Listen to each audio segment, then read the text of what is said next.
नमस्कार, मैं राहुल गांधी।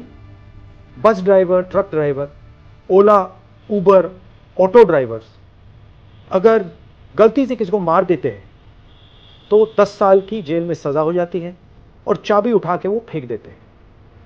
मगर अगर अमीर घर का 16 साल का 17 साल का बेटा पोर्श गाड़ी को शराब पी के चलाता है और 2 लोगों की हत्या करता है तो उसे कहा जाता है कि ऐसे लिख दो। ऐसे ट्रक ड्राइवर से, बस ड्राइवर से क्यों नहीं लिखाते? उबर ड्राइवर, ऑटो ड्राइवर से क्यों नहीं लिखाते? नरेंद्र मोदी से पूछा गया कि 2 हिंदुस्तान बन रहे हैं, एक अरबपतियों का, एक गरीबों का। उनका जवाब आता है, क्या मैं सबको गरीब बना दूं? सवाल ये नहीं, सवाल न्याय का है।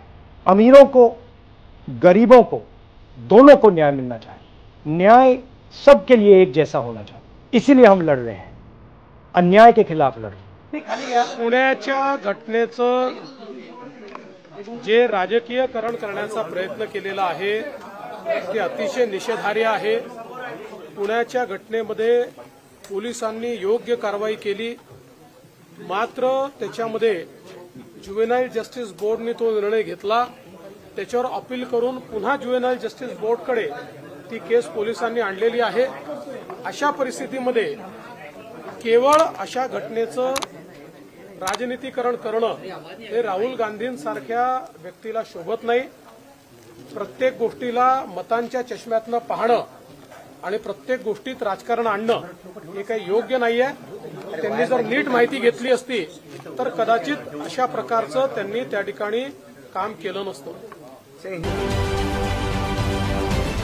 राजकारणातील प्रत्येक अचूक बातमीचे सर्वात आधी अपडेट्स मिळवण्यासाठी सरकारनामाच्या सर्व सोशल मीडिया प्लॅटफॉर्मला लाईक, फॉलो आणि सबस्क्राइब करा। तसंच सर्व नोटिफिकेशनसाठी बेल आयकॉन प्रेस करायला विसरू नका।